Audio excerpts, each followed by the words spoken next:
Hare Hare, Hare Rama, Hare Rama, Rama Rama, Hare Hare.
12 to give a short intro.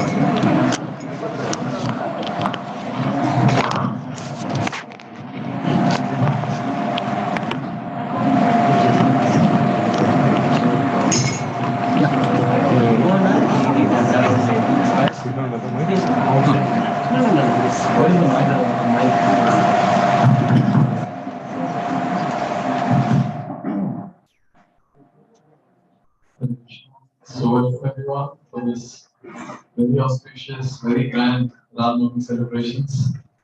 We're very fortunate to participate in Lord's birthday is up here today.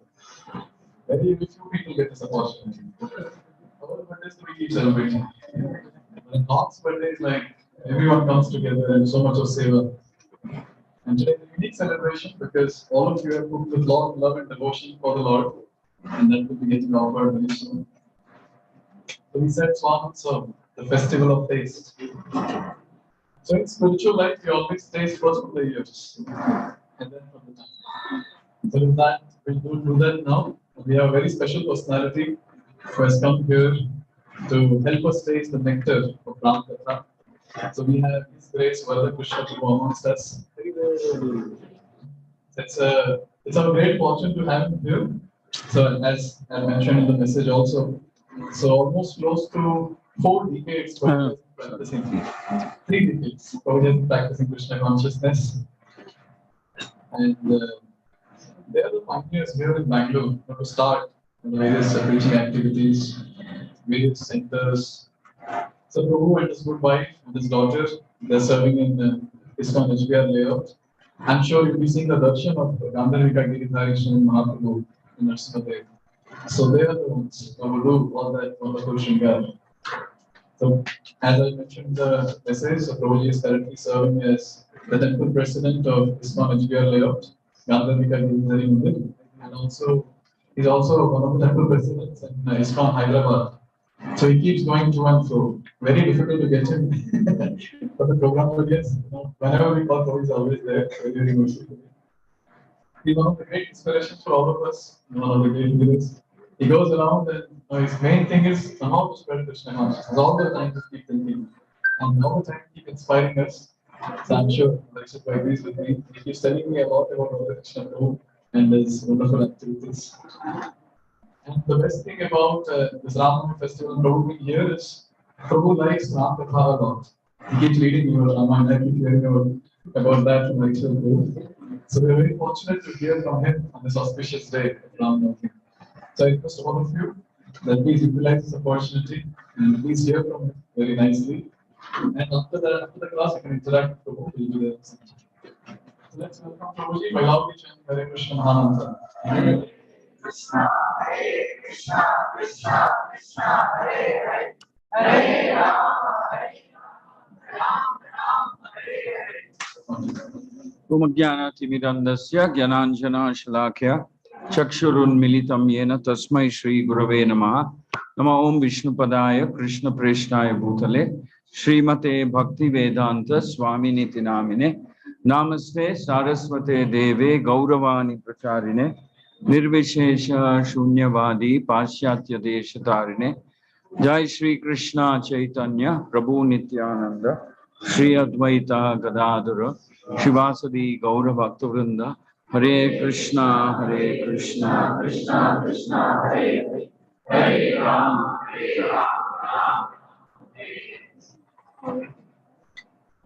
Rama Jaya Shri Chaitanya Jaya Nityananda Jaya Dvaita Chandra Jaya Gaura Bhaktavrinda. Please repeat today is Ram Navami, so there's one special invocatory mantra glorifying Lord Rama. Please repeat after me. Ramaya Rama Bhadraya Ramachandraya Vedase Raghunathaya Nathaya Sitayai Pataye Namaha. Bukam karoti vachalam pangum langayate girim Yatkrupatamaham Vande Shri Gurum Dinatarinam Paramananda Madhavam Shri Chaitanya Ishwaram. Shri Gandharvika Giridhari Shri Chaitanya Mahaprabhu ki jai. सर्व विघ्न विनाशक भक्तवत्सल नरसिंहदेव भगवान की जय। श्री श्री राम सीता लक्ष्मण हनुमान की जय। अनंत कोटि वैष्णव वृंद की जय। निताय गौर प्रेमानंदे। जगत गुरु पतित पावन श्रील प्रभुपाद की जय। हरे Krishna.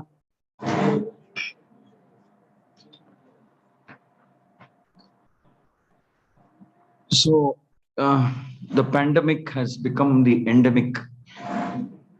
Well, that's what I hear. By the grace of Sri Giridhari. So now looks like normal activities can commence.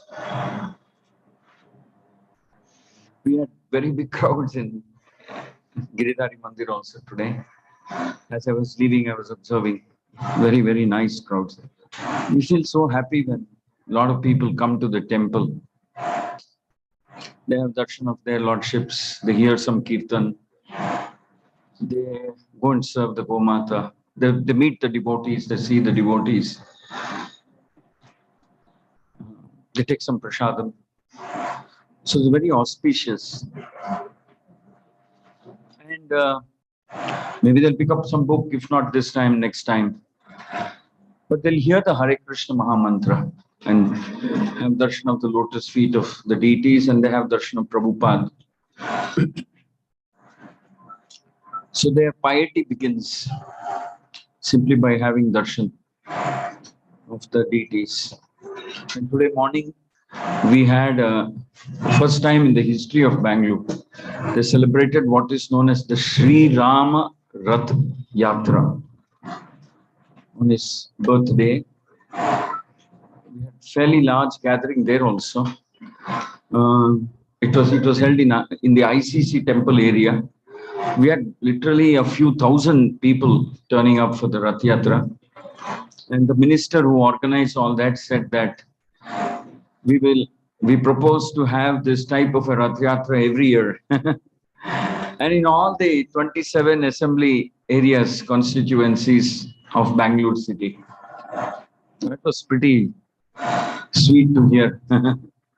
And the entire, I would say, spiritual support was given by ISKCON. It was our Rath. They met the deities though. Kirtan by us and the Rath, everything we provided.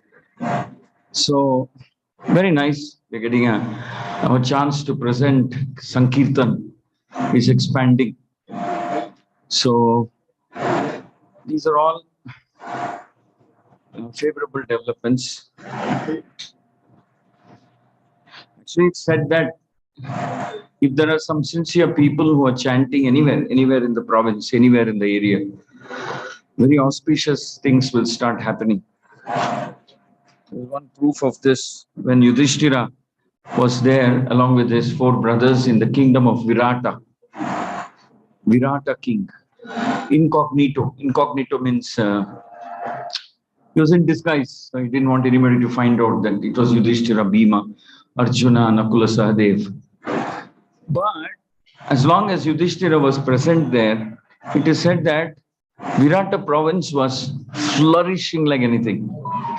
Flourishing like anything. Everything is the same, but it's just that Yudhishthira is present, and Yudhishthira is a devotee of extraordinary caliber. So suddenly there were so many riches and this and that in the Virata province. That's because of the presence of Yudhishthira. So in sheer desperation, when Duryodhana is not able to find out where the Pandavas are hiding, he calls all the spies, because he would have dispatched spies in all different directions to look for the Pandavas. Just a few more days remaining for the conclusion of the 1-year incognito Ajnatavas. And so he's very desperate and he's threatening all the spies, say, I'll kill you, I'll do this to you, if you don't find them. They will say, we're not able to find, what can we do? Then in the Mahabharata, it is mentioned that Bhishma gets up and chastises Duryodhana. He says, you're not only arrogant, you're not only very crooked, you're not only very envious, but you're also very stupid. He'll say, you're very stupid. Today I'm discovering this. Then Duryodhana will get rattled and says, what do you mean by that? Then Bhishma will say, you don't know how to search for Yudhishthira. Duryodhana will become very interested. He'll say, so you know how to search for them? Will you share with me? Will you tell me? Why not? I'll tell you. Then Bhishma will say something very historic. Bhishma will say, you have to search for that province that has suddenly become very prosperous, suddenly become very, very rich, prosperous. Everybody is happy, everybody is joyful.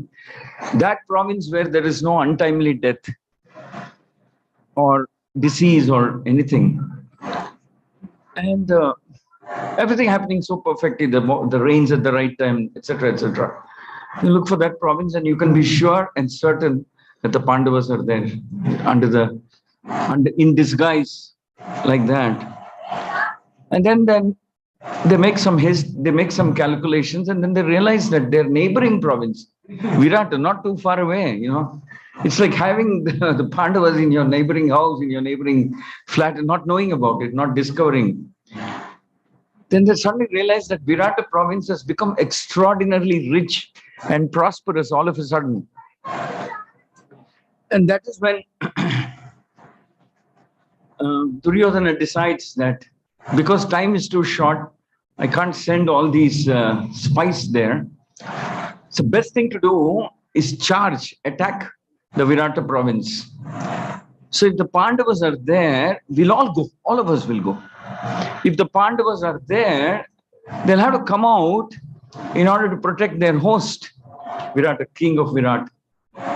They'll come out because otherwise we will run over that kingdom.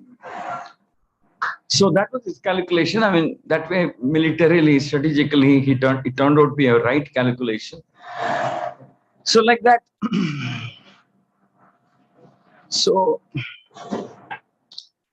Bhakti is a very, very auspicious, very purifying, a process that generates so much peace and happiness. Because you're uniting with Lord Krishna, Lord Rama. Rama means one who gives pleasure and happiness to his devotees. So it is this type of happiness that the living entity is hankering for, is searching for, and is missing. So in Kali Yuga, you get connected with the Lord through the process of chanting Hare Krishna mantra, through this process of chanting. And automatically all auspiciousness will follow.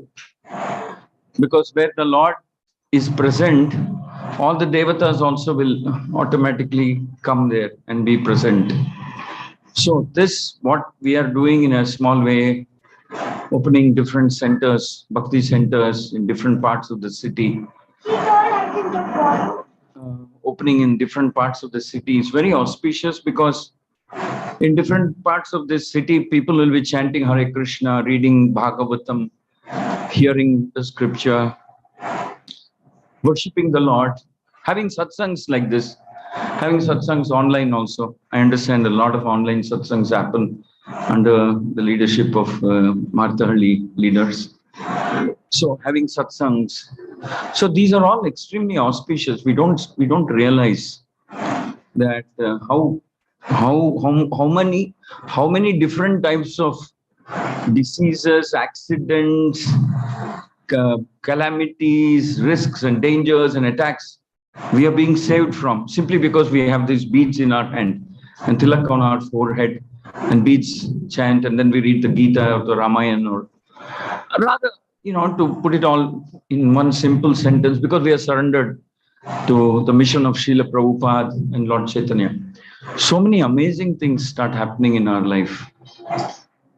So there are two itihasas in the Vedic scriptures. One is the Mahabharata, one is the Ramayana.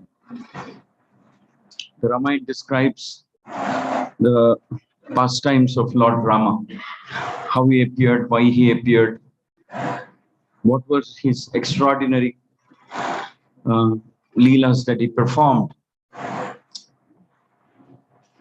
Actually, I also, before I did a detailed study. I cannot say I've done very detailed.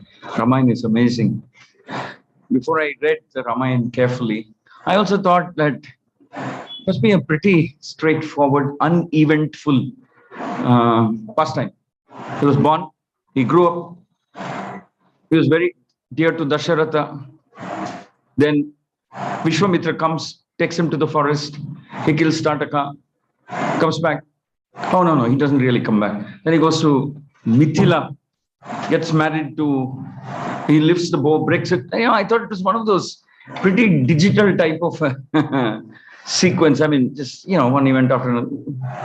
I never realized that Ramayana is a treasure house.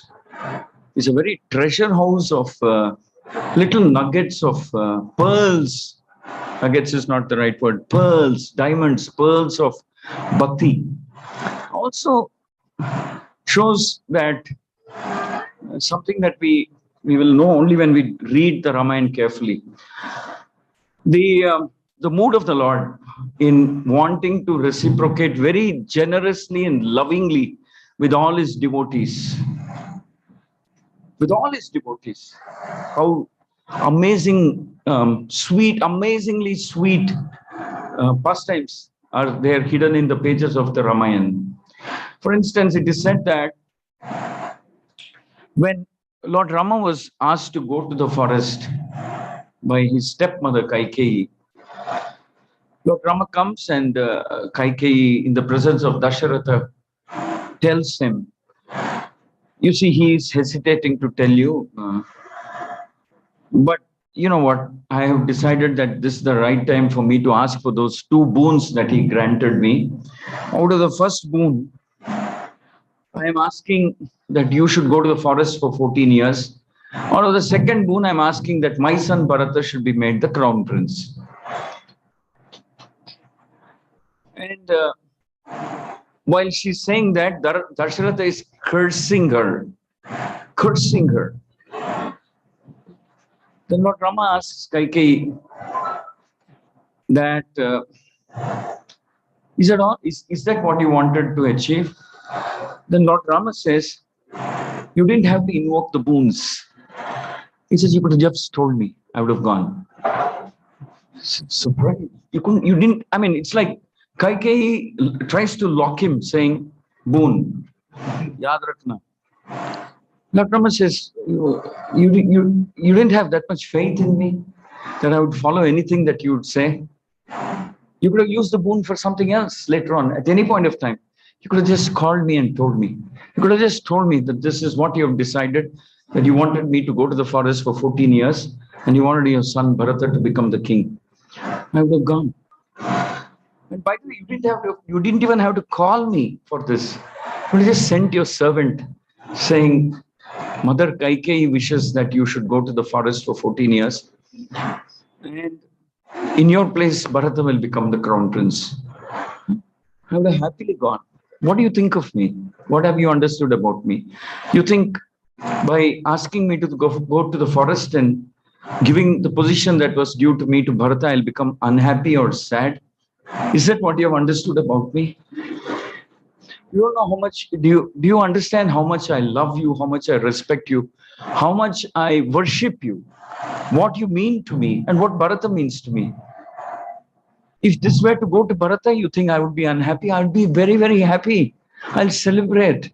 He's such a dear young brother of mine. I love him. I would have happily given this up to my dear young brother, little brother of mine, Bharata. And I think he would have made a very competent king. He would be a very capable, competent king.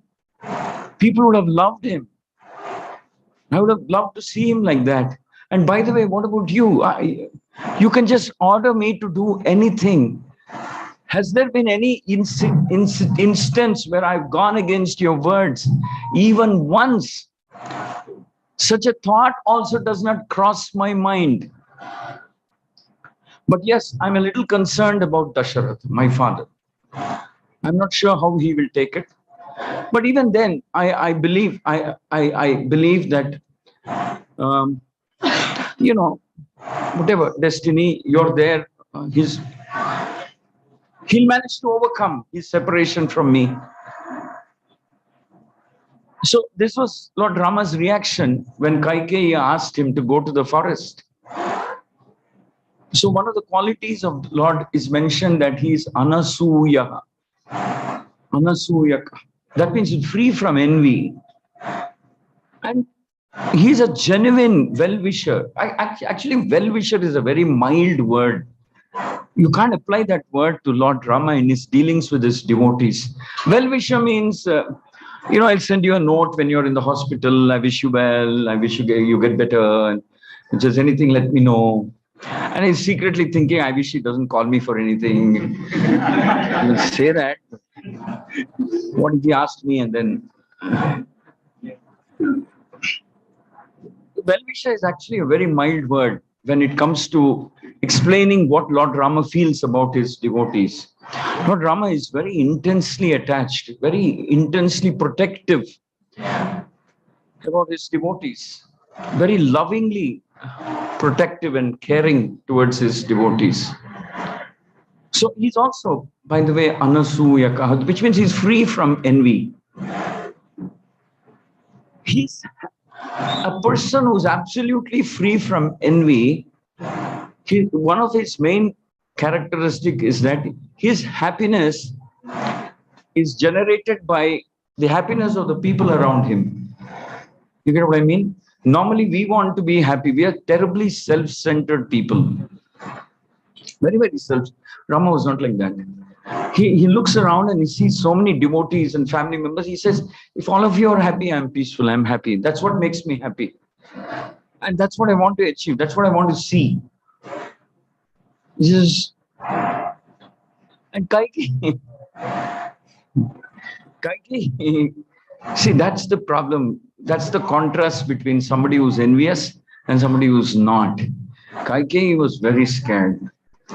She was so scared that Rama would probably overstay and the citizens of Ayodhya would probably rebel against Kaikeyi. And then she will demand that Rama will say, can I leave tomorrow morning or something? Say my farewells to everybody. She said, no, leave now, right now. Rama will say, I will leave, don't worry. Once I've given a word. That's another quality of the Lord. He is known as Dhruda Vrataha. Dhruda Vrataha means once he gives a promise, once he says he will do something, there's no going back on that. But Kaikeyi is worried that what if Dasharatha changes his mind or someone changes his mind or some nasty surprise happens? Best is pack them off right now. Let him go. And the extent of her envy manifests like this. She will even ask that Lord Rama should shed or give up all the jewels that he was wearing, ornaments and jewels, because he was a king. He was always wearing something or the other, some gold or something.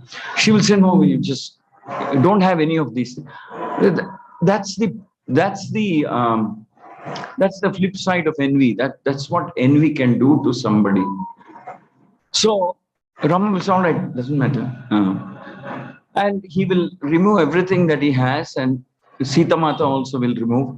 And she will allow Sita to have only one ring and a nose ring, which was given to her by her father.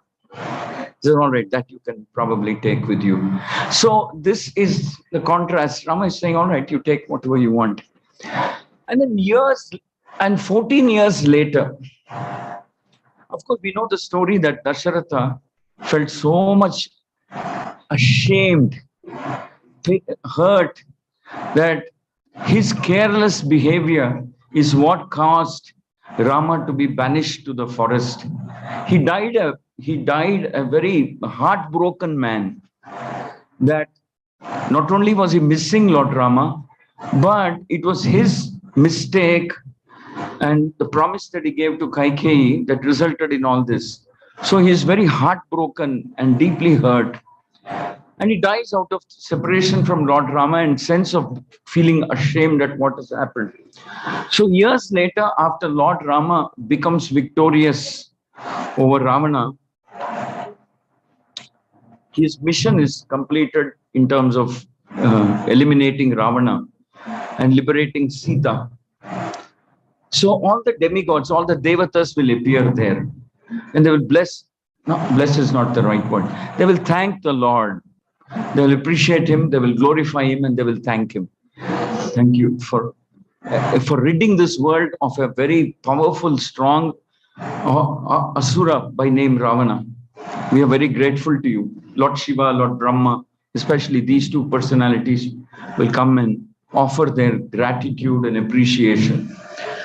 And then what happens is that they will say that with your permission, we would like to bring one personality who wants to meet you, who wants to see you, whom you should see. And Rama will inquire who it is. Then they'll say, we want to bring Dasharatha. Dasharatha at that time is in the heavenly planets. Rama will say, why not? I would like to see him. He had an untimely death. I think he died remembering me, and that was a very tragic incident that happened. Yes, definitely I would like to see him. So Dasharatha is brought back in the presence of Lord Rama. He's brought to the presence of Lord Rama. And then it is said that they have a brief conversation. Because by that time, Dasharatha comes to know that it wasn't just a son. It was a supreme Lord who was walking around in my house. I didn't realize that this Lord, this son of mine, Rama, is not my son. Actually, the whole world, all the living entities of the world are his children. He is the protector, he is the father, he is the maintainer, he is the creator of the entire universe. Dasharatha becomes embarrassed at having treated him as a son, but also he realizes that whatever happened, that is by way of Kaikeyi asking for those boons, was in a sense inevitable, because otherwise Rama would not have gone to the forest. Had he not gone to the forest, maybe the kidnapping wouldn't have happened. Had the kidnapping not have happened, Rama would not have had a good reason to go and attack Ravana. All that. So he understands that there was one divine purpose behind all this. But nevertheless, somewhere at the back of his mind, he can't forgive Kaikeyi for having done what she did. So Dasharatha makes Rama sit on his lap, holds him as a father, and cries, and he's feeling so affectionate towards. And Rama is reassuring and pacifying his father and saying that I'm so sorry, I had to go to the forest, and out of separation and pain and anxiety you died. At least now I'm meeting you. And Lord Rama tells him, so sweetly he will tell, the reason I agreed to meet you is because I wanted to personally tell you that your wish that I should go to the forest for 14 years and Bharata should be ruling the kingdom, I have fulfilled. So you need not have any anxiety about it. I have fulfilled. And Lord Rama asks Dasharatha, I hope that this displeases you. And you can imagine what's happening to Dasharatha. Dasharatha is weeping out of guilt and shame, and he pacifies, and he's hugging Lord Rama and fondling him. And finally, Dasharatha tells that time has come for them to leave. And then Lord Rama asks Dasharatha, can I ask you for something? Can I ask you for a boon? I fulfilled your command. And Dasharatha is surprised. He says, yeah, sure. What is it? What can I do for you? Why not? I'll be happy to do anything for a son like you. Anything. Then Lord Rama will ask him very mildly. He'll ask, if you don't mind, and if it is possible for you, please forgive Kaikeyi and don't have any bitterness towards her or her son.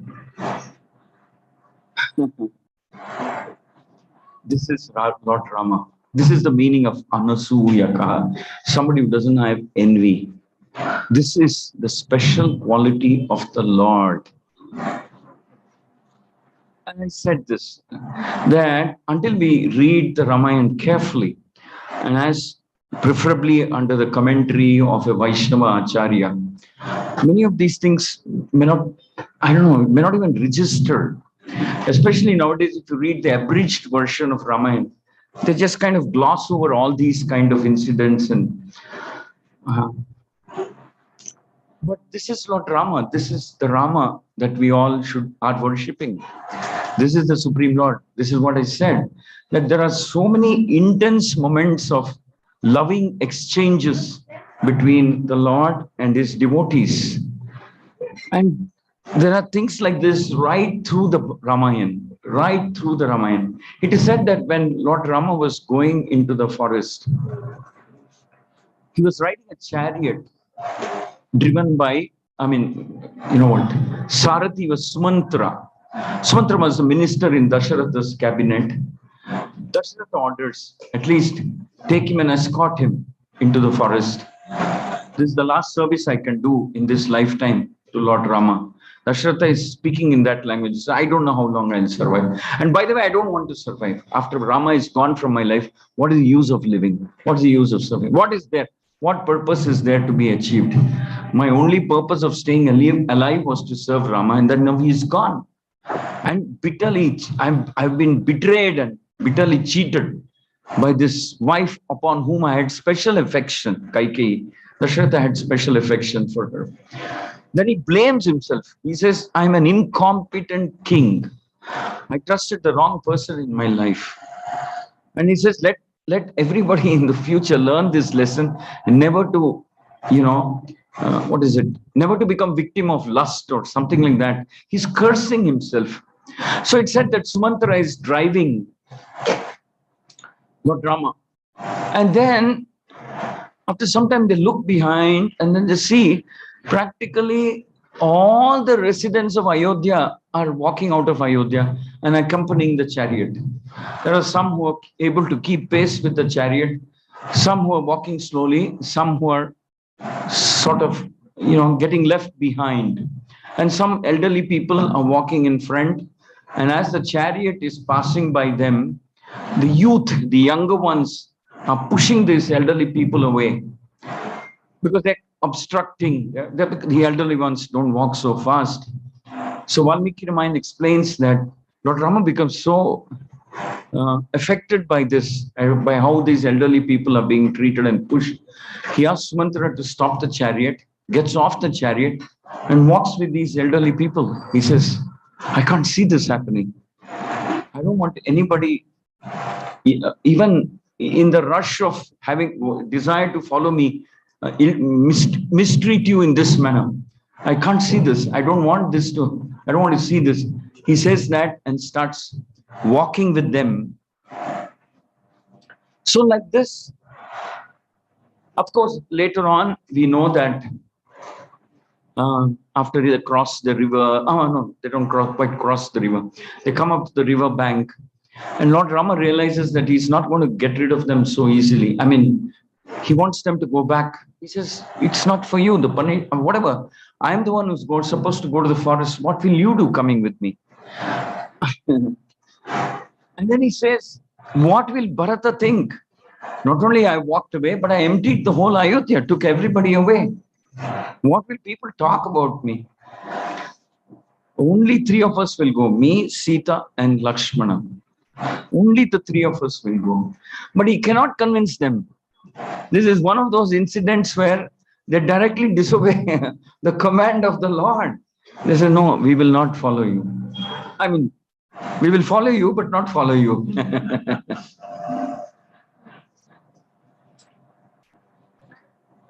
They're following you. Like that. So they will say, no, then Lord Rama will say, Ayodhya, forest, can you compare the two things? It's one of the richest and the most prosperous cities in the world, universe. Then all the people who are there with tears in their eyes will say, what have we got to do with the riches of Ayodhya? The only the only thing that's rich in Ayodhya is you. We were never attracted to anything else in Ayodhya. Never. For us, richness means the opportunity to have your darshan, to see you, to serve you, to hear from you, hear about you, and be a part of this whole city where your going up and down so many times in the day. That's what we want. That's our richness, not the gold and the silver and the sapphire, which is adorning the walls and the pillars of Ayodhya. That's not what we want. Then Lord Rama realizes that this is getting too much. He has to do something. So that's when he decides that he has to catch them by surprise. So on the banks of the river, he encourages everybody, or whatever, he makes them settle down, and they're all sleeping. And Lord Rama says, all right, we'll decide, in due course of time, what every one of us has to do. And middle of the night, he'll wake up and cross the river and go away. He'll go away. Then they're all so bitter, they are heartbroken. Then, of course, the story is that they all come back to Ayodhya, because many of them realize that it means Lord Rama is very firm that we should all go back and live in Ayodhya and live under Bharata. And then they're cursing themselves and their misfortune. They're afraid to curse Bharata, because they know if they curse Bharata, that may not be very pleasing to Rama, should Rama come to know. But deep in their heart, they want to curse Bharata and Kaikeyi and Manthara. But they're very scared to do that, because they know if they were to do that, Rama would not probably approve of that. But so they're cursing themselves. We're so fallen, we're so unfortunate, we're so miserable that we have to live now under a person called Bharata, whose mother is Kaikeyi. And like that, they're saying, in a very indirect way, they're evoking sarcasm and pity on themselves. It should have been Lord Rama, but now it is Bharata, like that. How cruel fate is, how sad, how shocking it can be. And then in a very general allegorical manner, they will see what happens if a man becomes too attached to his wife, and then he becomes a slave of it. Very like that they're saying. But they know that they can't cross that line, because that probably would not be very pleasing to Lord Rama, that they're being offensive. And then Lord Rama has this friendly king whose name is Guha. Lord Rama asks him, he explains the situation and says, I think this is the only way I can get away from them. Will you help me cross the river? The king will say, all right, I have kept all the boats, everything ready. Let's go. So he crosses the river, and then Lord Rama sets off on foot, goes away. And Guha accompanies Lord Rama for another couple of days, after which Lord Rama tells him, now you go back. Go back to your kingdom. From now on, it's just the three of us, myself, Lakshmana, and Sita. So they all come back, and when Bharata is coming back into Ayodhya, it is mentioned that Bharata looks at the whole of Ayodhya, his very dear Ayodhya, and suddenly starts thinking, have I come to the wrong city? Have I missed my address? Has my GPS taken me the wrong way? Or whatever. Because he sees that there is stunning silence in the whole city. Stunning silence. Everybody has a long face, brooding. Nobody even greets him. Nobody waves at him. Nobody greets him. Lifeless city. No celebration, no pomp. The Ayodhya that he witnessed when he left, when he went, was very different. And then he sees that it's completely a ghost town. And then he can make out that something is seriously wrong. Something is very, very wrong here. So as he comes back into Ayodhya, so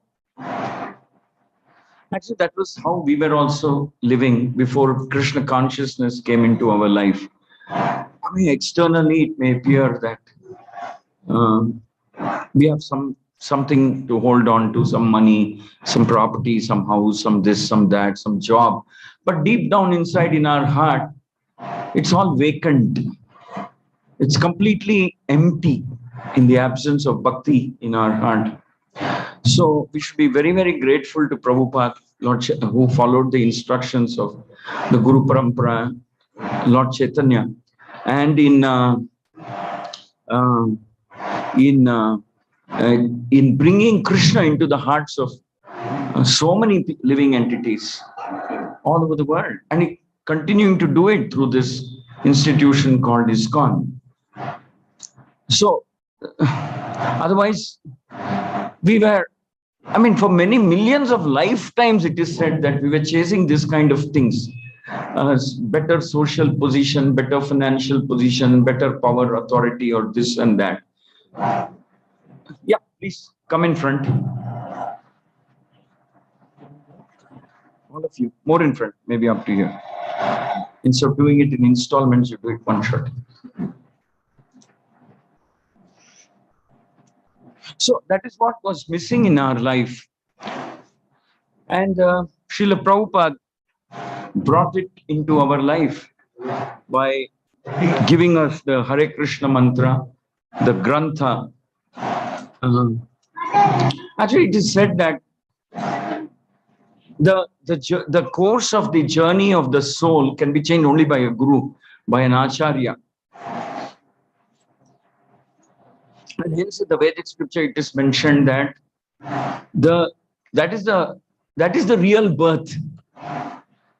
It's very dramatic statement is there. It says that, yeah, okay, what big deal, you're born to some parents, even the animals are born. So how are you any different? Even the animals are born. So the difference is, it's called Dvija. Dvija means second birth. The second birth is when you meet a guru. And when you start receiving scriptural knowledge, when you start hearing, and when you start inquiring submissively, when you start hearing submissively, and you meet a guru who is bona fide, that is also emphasized, that guru should be bona fide. In fact, in the Ramayana, there's a lot of discussion about the relationship that Valmiki had with Narada. Narada was his guru. Narada was Valmiki's guru. It said that Valmiki, one of the meaning of the word Valmiki is anthill. It said that Valmiki got this name Valmiki also because he sat in one place without moving and was intensely chanting the name of Lord Rama. It is said that he chanted the name of Lord Rama a few billion times. A few billion times. And he was so absorbed and so intensely absorbed in chanting the name of Lord Rama that there was a whole anthill that grew over him. And he wasn't even aware that there's an anthill that has grown around me. And he goes on like that. Then many years later, when the Lord decides that I think he is now qualified to receive special mercy, special affection, special boon, the Lord gives that special boon to Valmiki in the form of Narada, in the form of a guru. Do you understand what I'm saying? The special mercy of the Lord comes to Valmiki in the form of a guru. Krishna says, all right, now I think your time has come for you to meet a bona fide acharya. It's one of the most stunning instances of, what can I say? This is it. So the Lord introduces Valmiki to Narada and says, kindly accept him as your guru. So Valmiki meets his guru, Narada, in that way. And then, in order to wake up Valmiki, the Lord requests Varuna. There's a little bit of a heavy downpour, and the anthill gets washed away. And Valmiki wakes up from his deep trance of having sat still like one statue. I don't know for how many years, that is not mentioned, and chanted the name of Lord for a few billion times, and is rewarded by being introduced to a guru, Narada. So that is So it said that sometimes the Lord will grant something that you ask, and sometimes the Lord gives you what you want. But if the Lord really wants to show some special mercy, He'll introduce you to a guru. That is the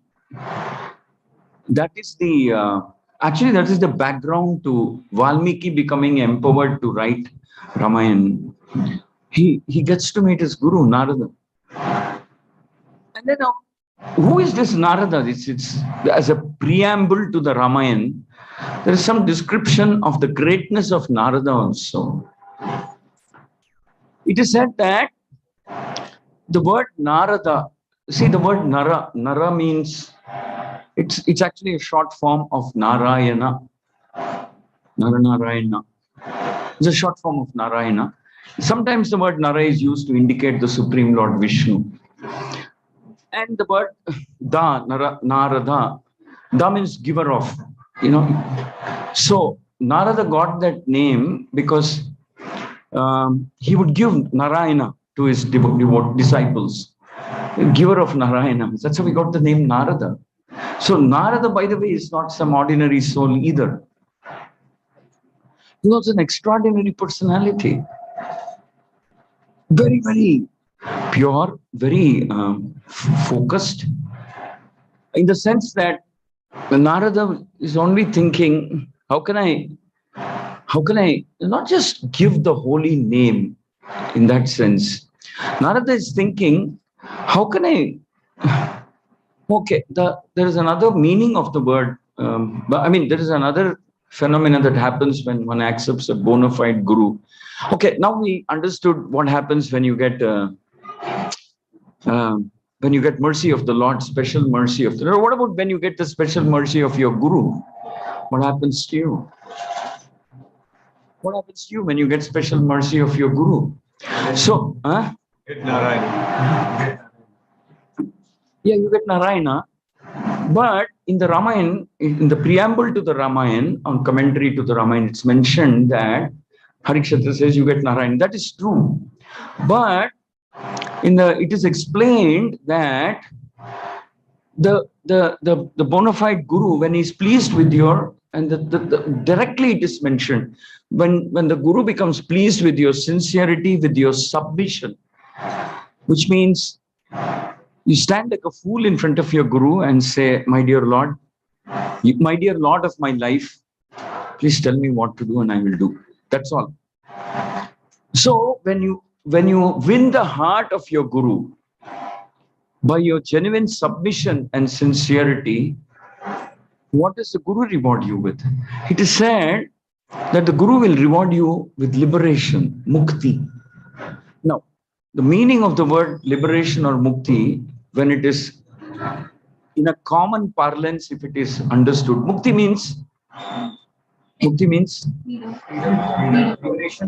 Liberation means, all right, now you can go to the heavenly kingdom or something like that is what we understand.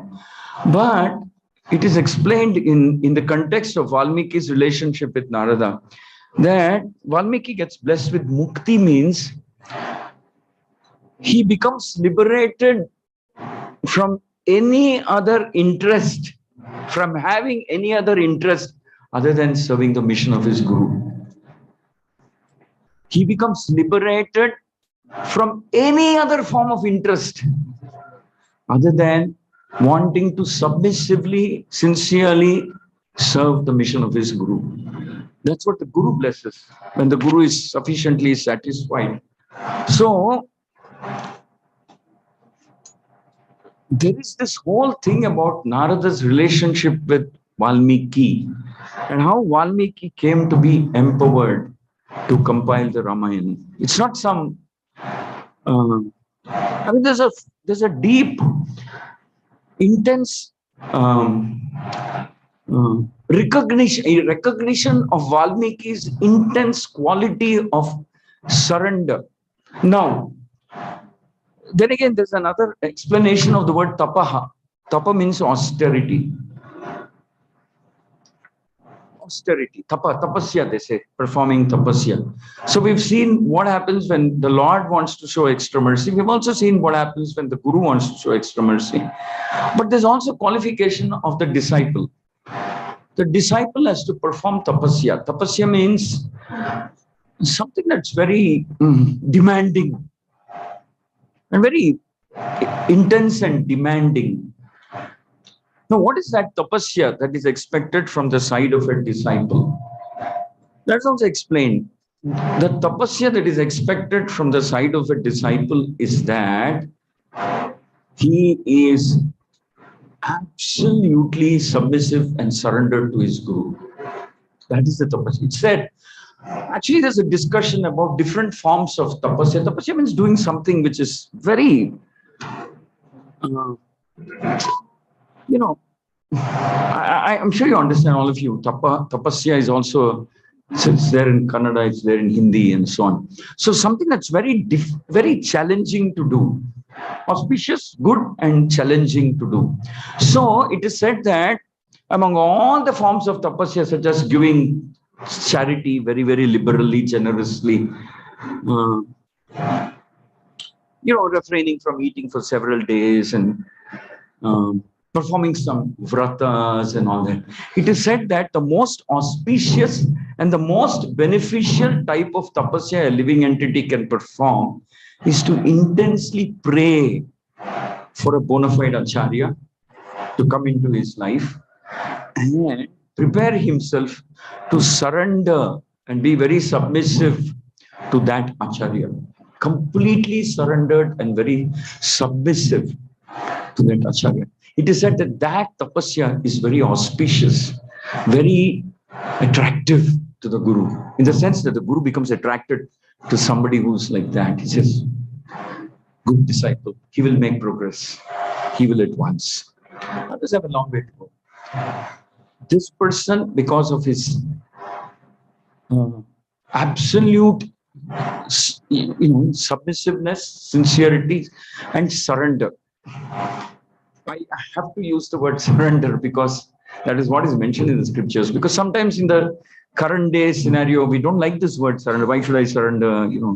We have this problem with this word surrender. I mean, coincidentally, don't take it too literally. The word Islam also means surrender, submission. Just like that I'm mentioning. No other intention to be taken out of context. I mean, it's interesting to know that that religion, the word Islam means surrender. I mean, it's a completely different way in which it is understood today. But nevertheless, what I want to say is that there is this surrender that is being emphasized. And Narada Muni recognizes that sense of urgency and deep spirit of surrender and submission. He can detect that in Valmiki. And then there is proof, because in his previous life, he had chanted the name of Lord Rama billions of times and asked for this. Please bless me with the good fortune to meet a bona fide acharya in my life. And please also bless me so that I accept him in the way that I have to accept a guru. With submission, with surrender, with humility, with total dependence. And hence Valmiki becomes chosen to write or compile the Ramayana. So it's not without reason. It's not just that Valmiki, by the way, was one of the greatest rishis at that time. And then, no, it's pretty clear that Narada and Brahma did a lot of research before they recruited Valmiki for this job of compiling the Ramayana. They did a lot of research. And they visit Valmiki. And Valmiki is surprised at seeing Narada come there, but he's his guru. He says, and then it's also said that another quality a disciple should have is the ability to make very submissive but thorough inquiries. Very submissive, which means very humble, very sweet, but very thorough inquiries from his guru. So as soon as Narada Muni comes there,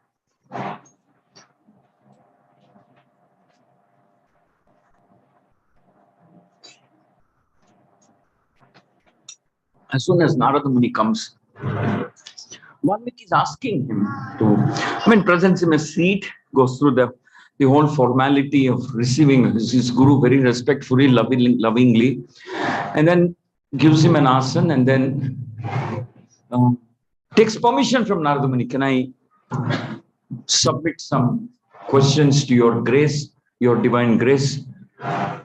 Do I have the permission to submit some questions like that? In a very, very, there's so much to learn from that conversation that Narada has, or rather Valmiki has, with his guru, with his acharya, Narada. So, like this, there's not a page of Ramayana that you can turn without learning something. Without learning something which is deeply philosophical and which emphasizes something or the other, the beauty of the Lord, the generosity of the Lord, the duty of a disciple, the steadfastness and the firmness of the Lord, Drudavrataha, Gunavan, how the Lord is so full of glorious qualities. So, now you can imagine that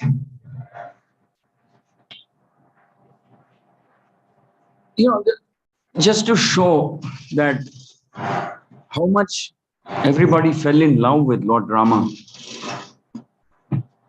So when the Lord was accompanied by these billions or crores of these Vanaras, how glorious they must be, who accompanied the Lord when he went to Lanka, attacking Lanka. So it said that they made an army of all these soldiers belonging to Sugriva, and they marched on to Lanka. It's very interesting that Valmiki Ramayana notes this, and it says on the first day, the army marched from Kishkinda, which is the present day Hampi Hospet area. That's called the Kishkinda province, all the way to Lanka, all the way to the southernmost tip of this country, from where they cross over to Lanka. So it is said that the first day they crossed a distance of approximately 15 yojanas. And that's a fairly long walk, because 15 yojanas means approximately into 8 miles. 1 yojana is equivalent to 12.5 kilometers or something. So that's the distance they walk. And the next day, they walk 18 yojanas. And the next day, 21. And the next day, 25. It's there in the Ramayana. Anybody can go and verify. Valmiki Ramayana, it's there. Yuddhakanda, it is there. And then Valmiki briefly comments about this. He says that every now and then they would turn back to see, yes, our Lord is coming along with us. Sometimes the lordships, they would ride on the shoulders of Hanuman. One side Lakshmana, one side Rama. They would ride on the shoulders of Hanuman. And so everybody would see them.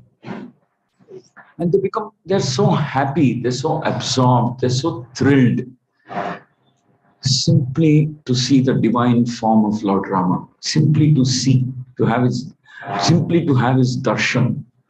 And when they think that they're accompanying the Lord in his mission to rescue Sita, they become so surcharged with ecstasy, with happiness, with joy, with enthusiasm, that they're all thinking, there's only one thought in their mind. How quickly can we restore Sita Mata back into the loving arms of Lord Rama? How quickly can we restore? How soon we should do it? So this is the only thought in their mind. Actually, it's a long way, Kishkinda to Lanka. But that's their thought. They're thinking, how quickly can we go? How much faster can we go? So just this thought empowers them, blesses them with so much more energy so much more enthusiasm, so much more divine mystical Shakti that, you know, they do 15, then 18, then 21, then 25 yojanas in a day, which means they're just not walking, they're running, they're charging, they're flying. How soon can we go to Lanka? How soon can we attack Ravana? How soon we can finish that person and his army? How soon can we rescue Sita and restore her? And we all want to see Sita in the loving embrace of Lord Rama, united, reunited. So Lord Rama, by the purity of his personality, he could invoke such high levels of dedication among all his, you know, all his followers and servants. And it is said that Lord Rama would just, he was also overwhelmed. Please don't think that this is a mechanical thing. You know, it's like accelerator daba diya aur thoda tez se chala gaya. No, it's not. They feel like that for Lord Rama. It's something they're doing voluntarily, lovingly. They love him. They look at him. The Lord is waving at them and they're also waving at the Lord, and they're charging, flying towards Lanka. They're saying, we will not rest till we restore Sita back into your arms and punish this guy Ravana. We don't want rest. We don't. Actually, it is said that Lord Rama had to force them to rest. Rest in the night and say, okay, we'll march again tomorrow. That was the degree of affection, intense. So Ramayana is a book of so many intense pastimes like this. It's not just that, okay, they marched and we will overcome or something, they will sing. No. Yeah, maybe they sang that. I don't know about that. Valmiki doesn't comment. But nevertheless, they were like, you know, pretty intense. They were flying, saying, how quickly can we restore? We want to see. And they were also thinking one more thing. Because there were times when they saw Lord Rama shedding tears of anxiety and pain just when he was thinking what's happening to Sita. So he would have anxiety because he was unsure what Ravana would do to her. Please understand that Rama is playing the role of a human being. So they were thinking, before the Lord sheds another tear for Sita, we should restore. I mean, we can't see the Lord shed tears of separation. We can't see this. So, you know, when you read all this, somewhere along the line, Valmiki writes in such a manner also that it starts striking you, saying, when will that day come when I will also become dedicated to my Guru, to the mission of my Guru, to the worship of my Guru, to following the instructions of my Guru, in the same intensity, in the same purity, with the same intensity, with the same anxiety, with the same purpose.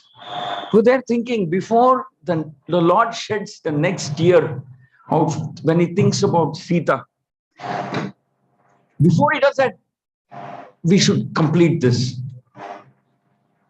The Lord had actually two sides of his personality. It is said that Sita Mata comments upon this when she's describing Lord Rama to Hanuman. He says Lord Rama has two sides to his personality. The first side is that he's so soft, so tender, so gentle, so loving and caring.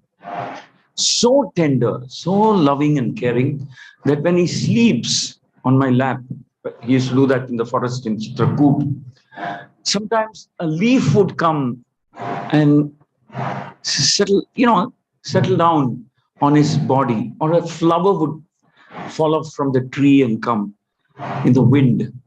And that was enough to disturb Lord Rama, and he would feel hurt. That was the degree of softness that he had. Actually, this softness is fully visible in his loving dealings with his devotees. He was so gentle. Sita Mata says that. But at the same time, when he went into the forest, Janasthana, to deal with Kara and Dushana, and the mischief they were making, Lord Rama becomes like steel, like diamond or whatever, steel. His body becomes like steel. His eyes become red. Because here is somebody who has the audacity to disturb my devotees when I am still here. Somebody who has the audacity and arrogance to cause pain, anxiety, and suffering of my devotees when I am still here. This will not go unpunished.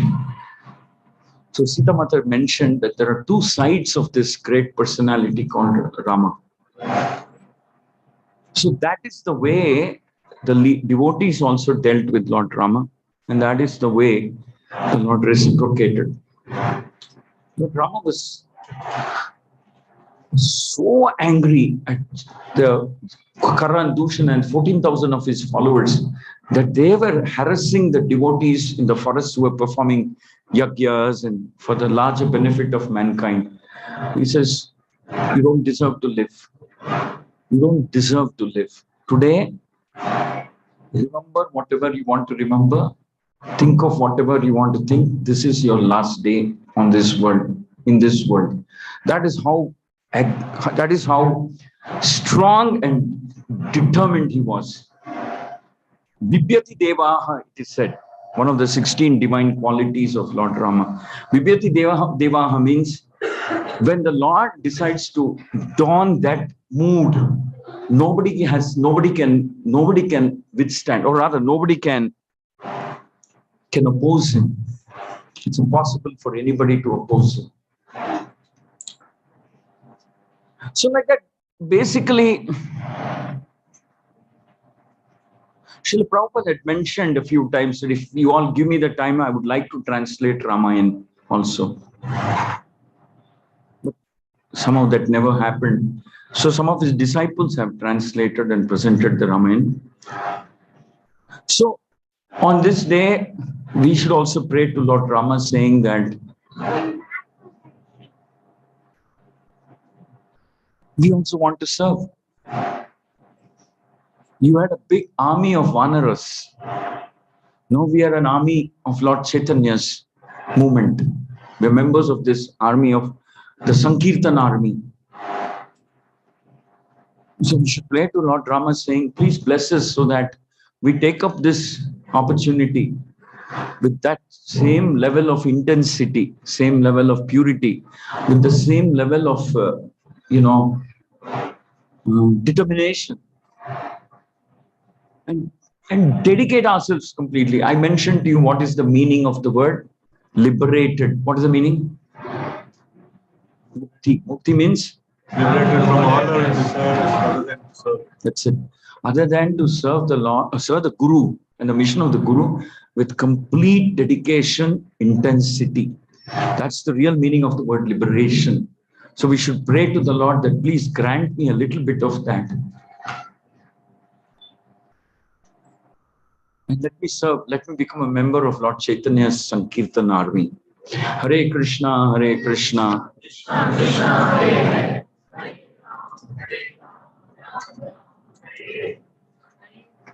Thank you very much. I want to congratulate all of you. It's very nice to see so many of you here. This is an amazing part of the world to preach in. Practically, Guru Maharaj used to mention several times that there are a lot of intelligent, pious people in Bangalore. So you should be able to present Krishna consciousness to them. And inspire them to take to the movement of Lord Chaitanya seriously. So when we were driving by, I saw that it's like on the way, at least the main road is full of these huge, what do you call them? IT parks or something. And which means practically 90, 80 or 70 or 80% of the people living in this locality must be from IT backgrounds and so on. You've got an amazing field and a great opportunity, and you're working under very wonderful leaders, Harikshetra, Prabhu, Kartikeya. You're a part of this Sankirtan movement, Sankirtan army. I wish you all well. I wish you the best. I wish your congregation grows and expands, multiplies all the time. I wish you all become very serious, very intense, very happy devotees. Hare Krishna, Krishna Krishna.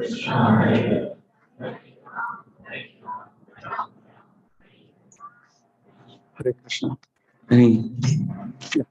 So for questions.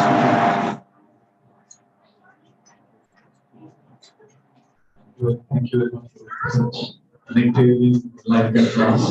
We have a lot of people here and very fortunate that we have the association.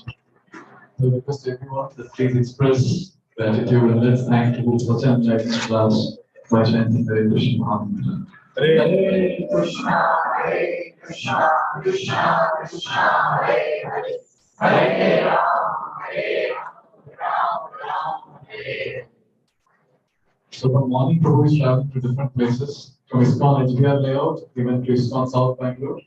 From there back to ISKCON HBR layout. From there to ISKCON Bhakti Center, Panathur. And now he has a class at 8 o'clock, online class. We're going to wait for that. We're really fortunate to have such amazing, energetic personalities who always keeps us inspiring to take up this process of devotional service very seriously and help others to take up very seriously. So, Prabhuji was speaking. One thing was again coming to my mind, and how fortunate we are that every day is a festival for us. Every day is a festival. Look at this. Every now and then we'll have a big festival. And then we come together and it's so much happiness. Everyone is happy. One devotee was sharing that I come to festival just to see the glowing faces of devotees. That's the amazing thing of Krishna consciousness. And we are able to do that only because we have such amazing superiors who guide us, who always give us enthusiasm to keep marching on this path. So thank you very much, Prabhuji. We are very fortunate to have you today in our center. Hare Krishna. So now we have Aarti. Class. And I want to sit some quiet place. Sure, we'll after darshan. So now, Darshan? just besides, just besides where The door can be too noisy. yeah, we'll do that. Thank you very much. I invite all of you to Narasimha Giridhari Mandir whenever you can. I'm so impressed by the way you're turning out your centers, and I've asked Jaitli Mataji, Meenu Jaitli Mataji to help us. I'm grateful to her that she's helping us in beautifying the Goshala area and a few other places. Thank you. Haribol. So, announcements. Today's prasadam is sponsored by all devotees, Sachin Prabhu and his family, P. Satyanarayan Prabhu and his family, Srinivas Rao Prabhu and Jyoti Mataji, Pavitra Mohan, Satyanarayan and family, Nikhil Roy. So Nikhil Roy is here. Today is birthday. And also all of you, okay, before that, let's pray for these wonderful families who have come forward to feel all the Vaishnavas today on this auspicious day of Rama. Let's pray for them by chanting Hare Krishna. Hare Krishna, Krishna Krishna, Hare Hare, Hare Rama, Rama, Hare Hare. So today we are targeting for 56 bhogas, Chappan Bhoga offering. But the devotion of all of you is so great. So today we are offering more than 156 bhogas here. Very wonderful decoration waiting inside, and Lord Ram's photo is there. So the deities from ISKCON Delhi, that those deities photo is here. So I request all of you, you tasted through your ears, now taste through your eyes, and after that, please taste through your tongue. Festival of taste. Okay, now we'll have our feast. I request everyone, please be there, and also please make sure the prasadam is over. Okay, we have a lot of prasadam today. Hare Krishna.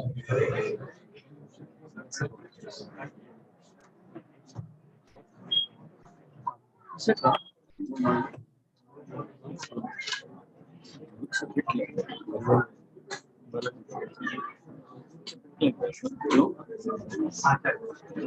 a neighbor of Vidya.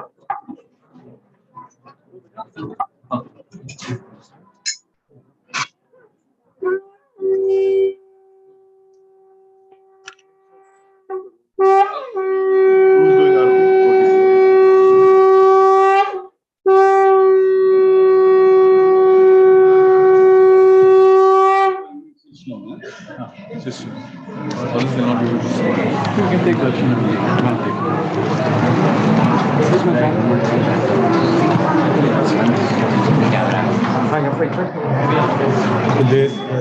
they will organize. We'll I'll make take sure.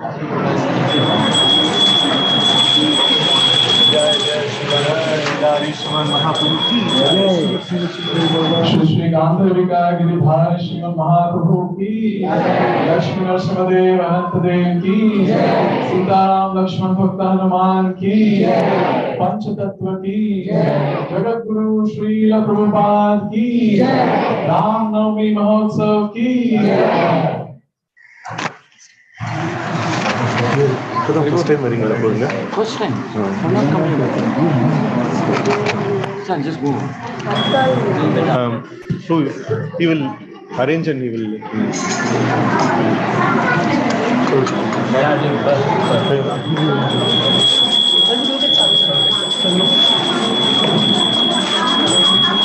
नमो विष्णुपादाय कृष्ण पृष्ठाय भूतले श्रीमते भक्ति वेदांत स्वामी निति नामिने नमस्ते सारस्वती देवे गौरवाणी प्रचारिणे निर्विशेष शून्यवादी पाश्चात्य देशतारिणे जय श्री कृष्ण चैतन्य प्रभु नित्यानंद श्री अद्वैत गदाधर श्रीवासादि गौर भक्त वृंद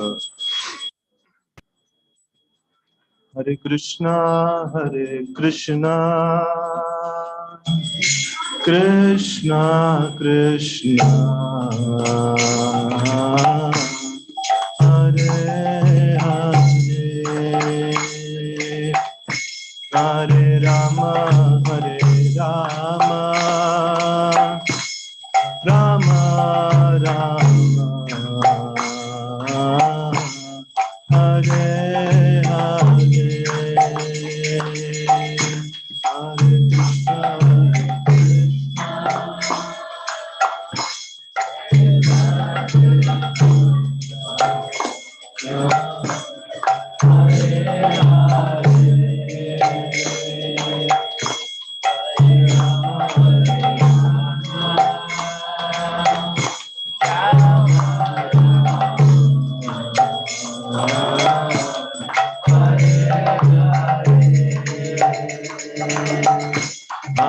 Krishna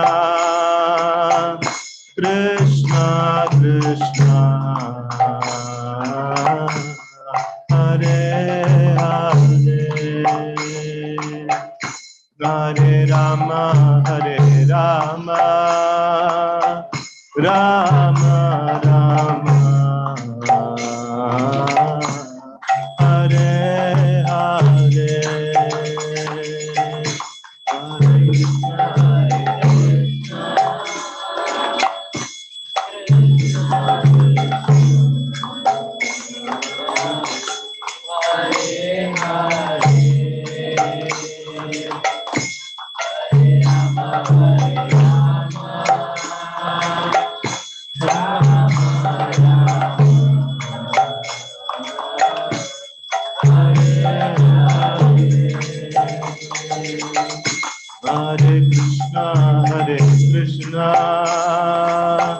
Krishna Krishna Hare Hare Hare Rama Rama Rama Hare Hare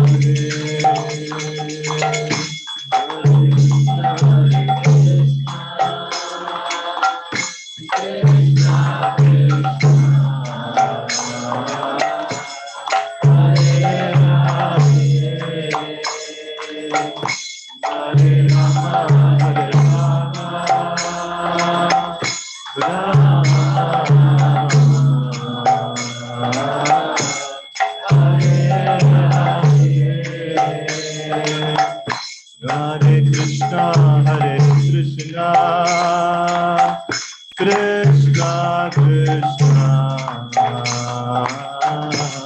Hare Hare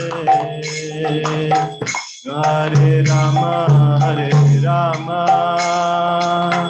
Rama Rama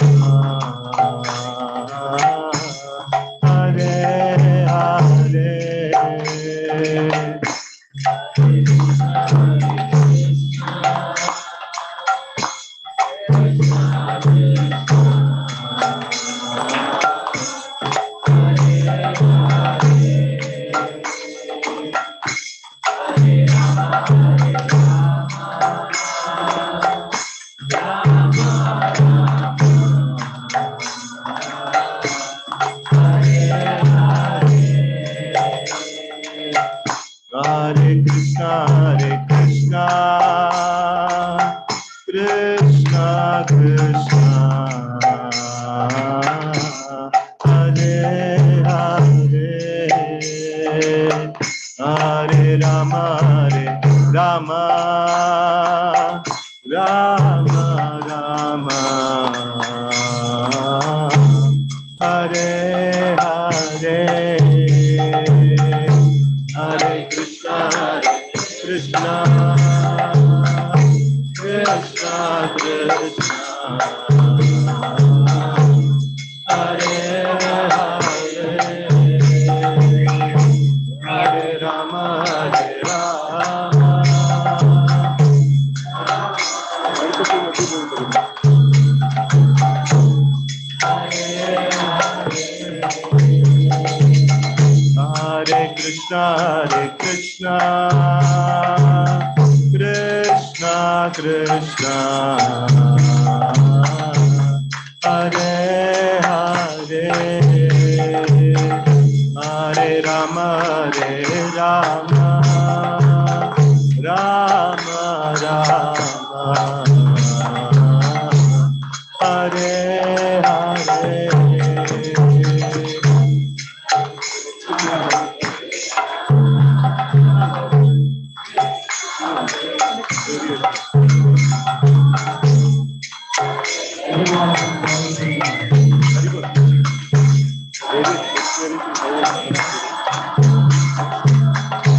Hare Krishna Krishna Krishna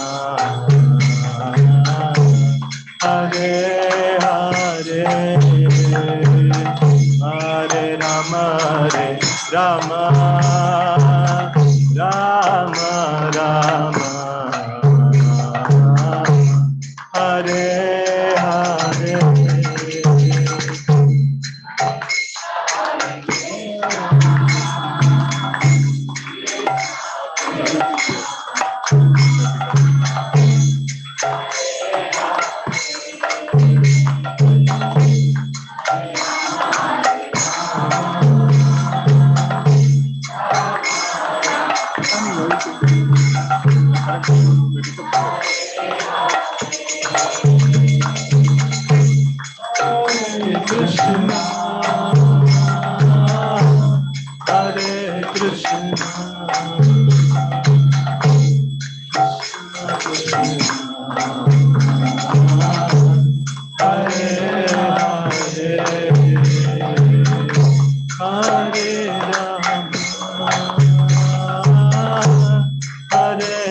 Hare Hare Hare Krishna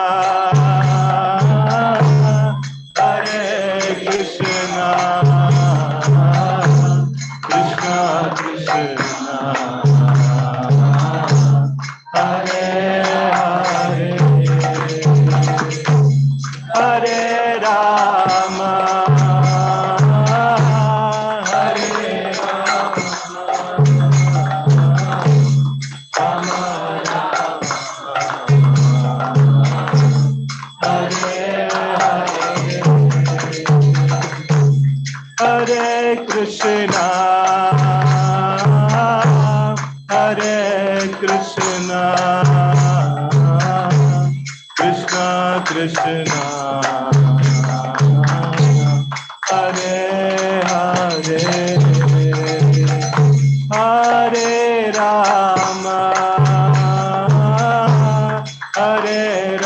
Rama Rama Rama Hare Hare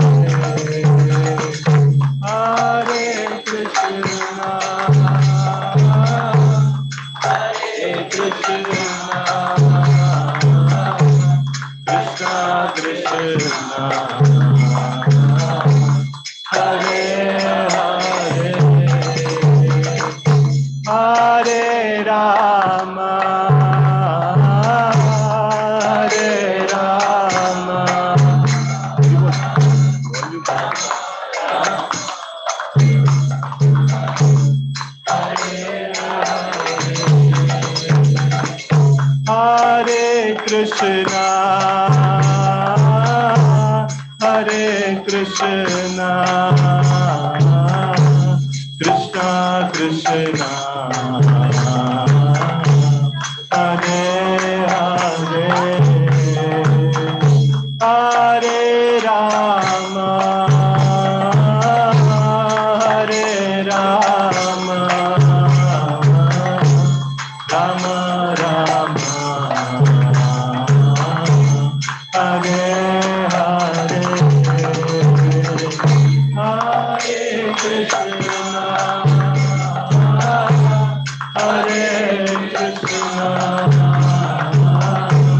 Krishna Krishna, Hare Hare, Hare Rama, Hare Rama, Rama Rama, Hare Hare,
Hare Krishna,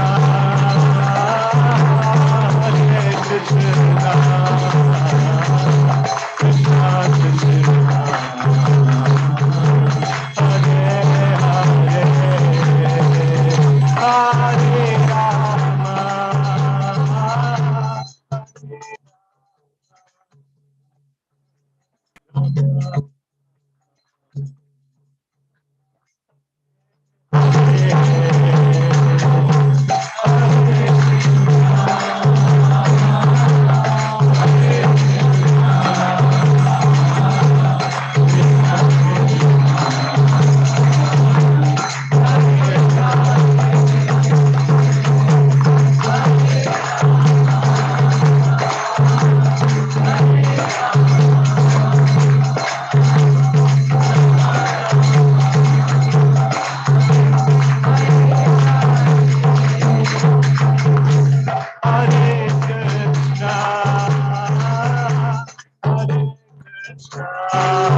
Hare Hare, Hare Rama,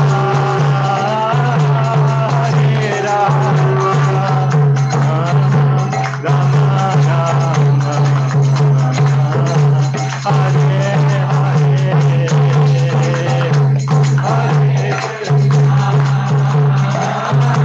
Hare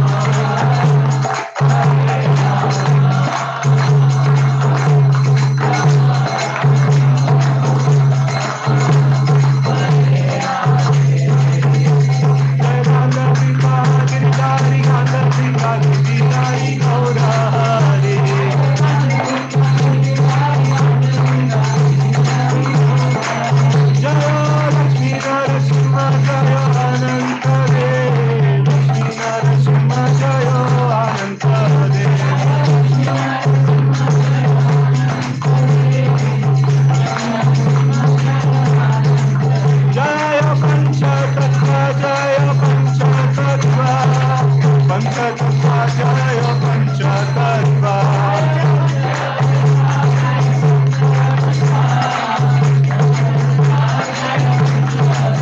जय सीताराम जय लक्ष्मण हनुमान सीताराम जय लक्ष्मण हनुमान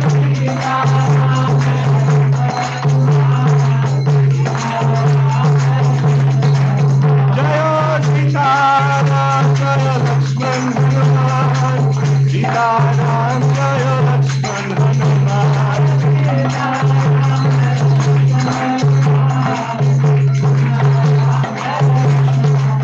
जय सीताराम जय सीताराम सीताराम जय सीताराम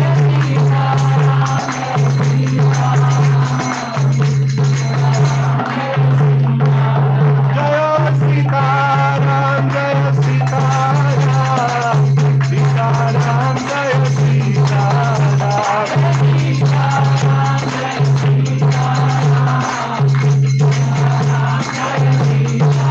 जय जय प्रभुपाद प्रभुपाद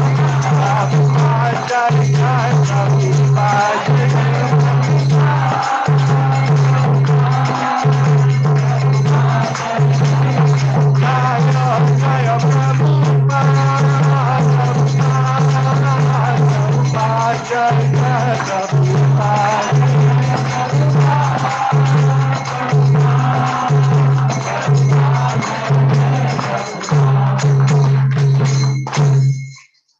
जय जय श्री राधा कृष्ण श्री गांधर्व गिरिधारी श्रीमान महाप्रभु की जय श्री लक्ष्मी नृसिंहदेव भगवान की जय श्री पंचतत्व की जय श्री सीताराम लक्ष्मण हनुमान की जय श्रील प्रभुपाद की जय